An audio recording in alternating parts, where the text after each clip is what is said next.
اور پھر اس کے بعد تحکیم کا معاملہ ہوا۔ اب حضرت علی المرتضیٰ نے اپنے لشکر میں ٹھہر کے خطبہ دیا ہے۔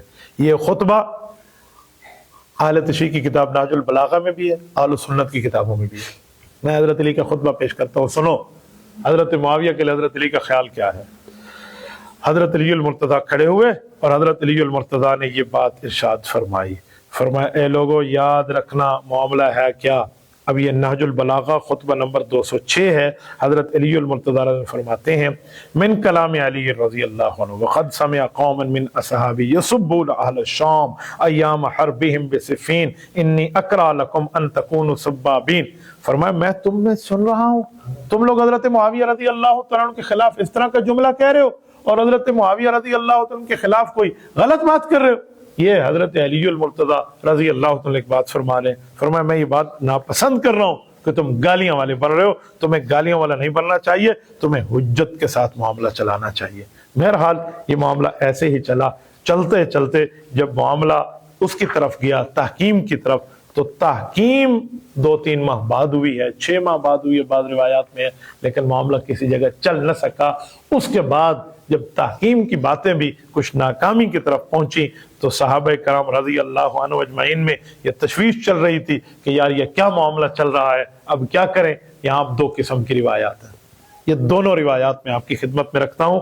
یہاں یہ جو لوگ کہتے ہیں نا کہ نعوذ باللہ ایک دوسرے پہ لعنت کرتے تھے، حضرت علی کا لشکر معاویہ کا لشکر، اس کی حقیقت بھی سن لیں۔ یہ روایت موجود ہے امام ابن الکثیر رحمۃ اللہ علیہ کی البدایہ والنہایہ میں، لیکن پوری بات بیان نہیں کرتے، آدھی بات بیان کرتے۔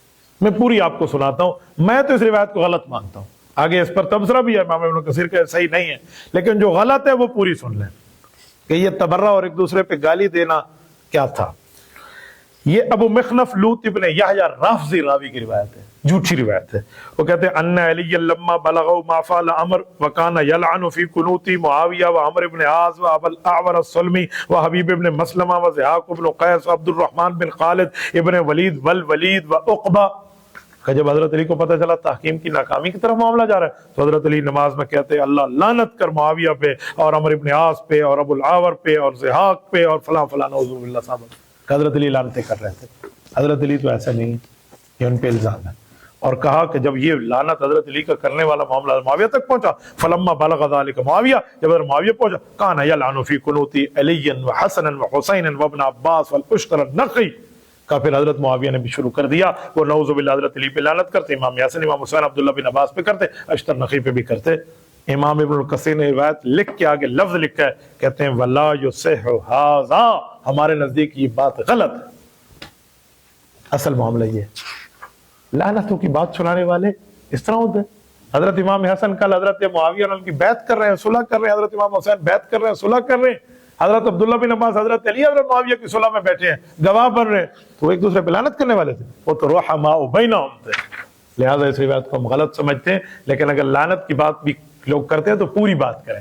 نعوذ باللہ یہ پہلے الزام حضرت علی پہ آئے گا، پھر حضرت معاویہ پہ جائے گا، تو ہم تو ادھر بھی غلط سمجھتے ہیں، ادھر بھی غلط سمجھتے ہیں۔